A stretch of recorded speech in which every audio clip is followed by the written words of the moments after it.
Bueno,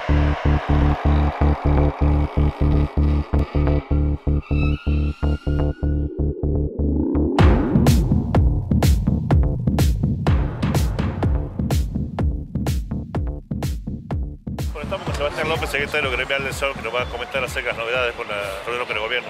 Seba.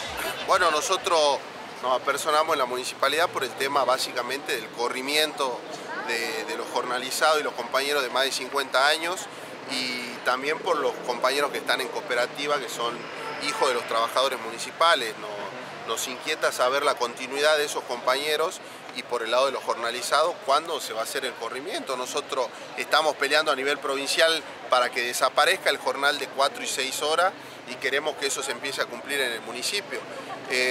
Bueno, se pasó un cuarto intermedio hasta el próximo día miércoles, en el cual nosotros nos vamos a personar nuevamente con todos los compañeros, tanto de las cooperativas como de jornalizado, y la verdad que nosotros ya estamos cansados de la respuesta que nos dan, que nos viven pateando para más adelante, así que si nosotros el día miércoles que viene no tenemos respuesta, seguramente los compañeros votarán para que se inicie con un plan de lucha.